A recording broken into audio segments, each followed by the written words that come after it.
wealth gap, not only between countries but within countries, right? So and then modernity challenges people's traditional notions of religion and family and gender roles. And you've got these culture clashes, right? You're in some village in Yemen, suddenly your kid has a phone, it's looking at the Kardashians, right? And you're, so you get this program. The access to Winter's Black Friday sale. Save on seasonal decor from $30. Washable rugs up to 80% off. And linen receiving up to 65% off. Search for shop. Save on Wayfair. Wayfair, you're just what I need.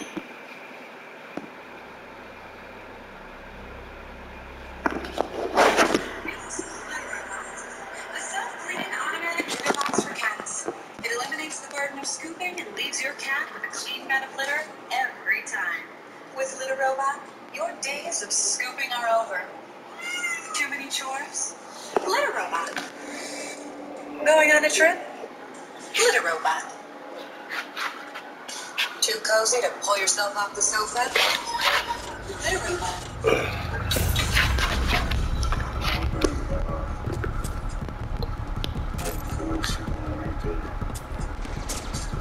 What happened, what Steve has in a whole bunch of places, is essentially a back to the change that is happening for their comfort. And when people are pushing back against change, then there are multiple politicians who say, you know what, I can make things just like it was back then, when you were feeling more important. You had higher status. You didn't have people who don't look like you suggesting somehow that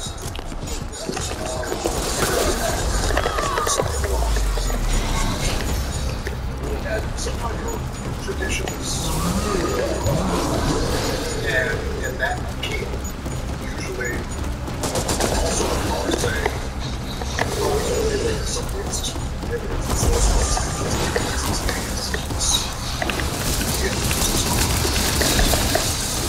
so forth and so on. And that gets into the information issues that we're talking about. And look, democracy requires, by definition, getting along with people who don't agree with you. And the other thing that happens is that countries are becoming less homogeneous, right? And so you just have a right-wing party swing. You always know the Swedes, right? They're so chill and democratic, right? If you've got a whole bunch of immigrants coming in, suddenly people start to lose. And so part of what I think we have to do is to stand fast on the principles of equality and self-governance and representation. Everybody gets a seat at the table. But I think we have to also find a way of telling the story about how we can get to that does not threaten people who are comfortable with change as much. And that's going to be different for different countries. I'll give you an example. There's a young leader who was working in Slovenia, which is part of our country, who was an advocate for doing something about domestic violence. Along with every domestic violence was real problem. Ran a referendum, they got crushed. We worked with her. They didn't want to talk to the people. So she goes out to these little villages with these older, traditional, rural, very religious, very conservative. And just hear them, listen to them, talk to them. And it's not that they agree with domestic abuse, it's that they thought their way of life was being changed. She adapted their language, ran the referendum again a few years later, and it passed. Right? Because she adopted the language that made them feel as if, okay, this is not so much of an earthquake change in how we live, but it's rather a earthquake in this kind. And I think let's find a way to do that. consistent way would help. It's hard. Mostly in history. Democracy is a relatively recent vintage. It's a book. Tribe, nation state, race, sect. That's typically been how we organize things. It's always easy to say us versus them. That's the easy politics. What democracy demands is always a little bit more. It also feels like, when you observe this, there are two elements that I often see. On one hand, storytelling, as you said. It's often easier to tell a story of why are things going wrong with that person. It's simple. There's the person. So why are things going wrong? There's conflicts of factors. You have this, you have the economy, you don't understand this and budget. That's not an answer for anything. If you sell freedom, well, I want to freedom. I can't buy a house with freedom. I can't. And the second part of it, which we're talking about, the us versus them, the who is and who isn't. Sometimes I think it feels like the populists come and just do, whether it is in Brazil, whether it's Bolsonaro, whether it's in America with Trump, where they just do. What they do or don't actually do, it feels like they do. But then some people want to get freedom people. They want to talk and they want to discuss. It feels incremental. It feels like things won't change. Is there a way to combat that? Because it is a feeling all the time. Well, yeah, look, if you want to be a progressive, pluralist, tolerant, Democrat, installment, everybody, you can't be a wuss. I mean, you've got to have a story that with some swag. You've got to be able to sell and deliver. And also call out the fact that what those folks say they're going to do, they almost never do. Right? Because the truth of the matter is that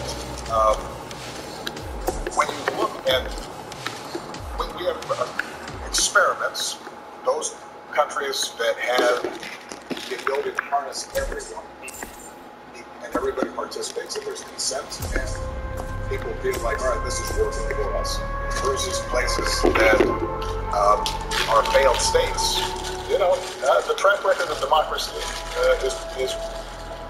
is pretty good, but we have to be forceful in making our argument.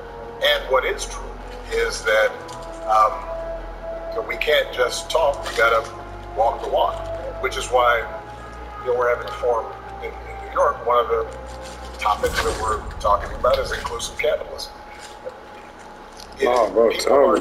When you think about it, let's say here in the United States, there's greater appeal of right-wing populism in a lot of countries, rural communities, that they're not wrong that the economy, the global economy, has shifted away from them to urban centers, even the urban centers. And so the opportunities in Austin, Texas are different than in a rural community in East Texas. So we have to spend some time thinking about how are we doing on behalf of people whose lives who used to work in factories, who used to farm for a living, and have dignity and work and stability and security in those lives, and now suddenly they've defeated and they've got the money to this existing economy. That does have to be addressed, and in places like Africa, right now you have, let's say, China coming in heavy presence in a lot of these countries, providing a lot of foreign aid, a lot of strings attached, a lot of Chinese workers coming in to build big buildings and owning them, etc. If we're not helping build that building, we're not there to build that building. Naturally, that's a recipe as opposed to there's some flowery language that has nothing to do with I wonder, do you think inclusivity inclusive capitalism is somewhat of a paradox. You know, it feels like it feels like, I mean, capitalism is designed to extract as much wealth as possible from every single interaction that it can. Look, I mentioned Sweden and some of the problems they're having because of immigration. On the other hand, you look at Scandinavian countries, they're capitalist countries, but those work very well. But some people would argue that their foundation is more, socialist, and then they go with socialist first, and then capitalism is our undercurrent. Not really. You know what? If you go there, essentially, people are taxed more and they have more common sense. But you're still going around at a job and you get paid. You can't. It's not like you're going into the store just grabbing whatever you want. Walking out. Fish, man. You got to pay for it, right? The cash register. Right. Did I raise the cost? Well, the reason I'm asking that is because, and maybe it's the words that fail. I often talk to my friends about this. I go, it's interesting to me, this sort of stopped. We went, there's socialism, there's the communism, there's capitalism, just stopped. Like, this is it, there's capitalism, that's it. I sometimes wonder, is there not something better? Is there not something, what is inclusive capitalism? The reason I can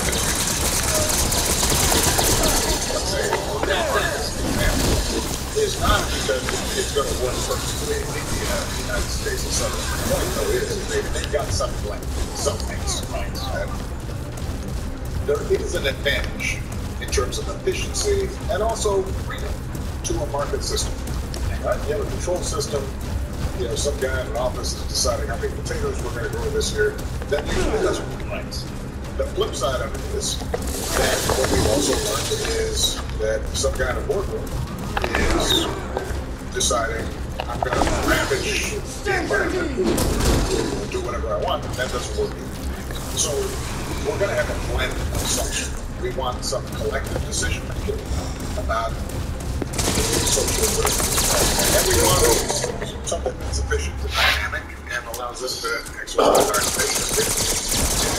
And we don't need to worry so much about the labels as we do about being practical and thinking about what's working and what isn't. And this is going back to the information issues. This is part of why, to me, one of the biggest challenges in democracy is not just the mechanics of elections or independent judiciary. Those things are all important, but this is why this information media issue is so important.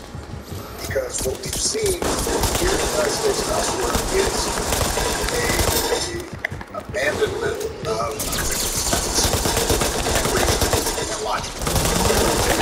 Stuff that is useful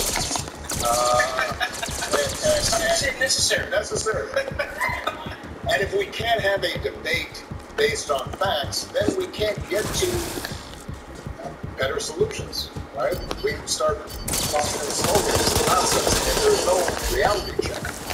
We just make stuff up. I didn't lose the election. There's something broken over there. I whooped y'all ass. So part of what I think, why I've been spending a lot of time thinking about this information issue is how do we teach our kids in Had to do that. That was dope as industry shit. standards or regulation of these social media platforms. How do we get back to the point where you can have opinions, and we all do, but facts matter, and proof matters, and our capacity to debate and say, you know what, if we do things this way, it might work better, and you may disagree, but at least we agree to a set of rules whereby we can arrive at a better solution. To get to that place when almost half, let's just talk about the United States, almost half the country says, well, what are those rules and why are you even deciding that? And while we're having this conversation, you are not even a fact. How do you get to that place with people? We're not. The interesting thing is, even in those places that are just inundated with what I consider to be nonsense and lies and distortions, when people operate in their own lives, they're still operating on things, right? On their jobs,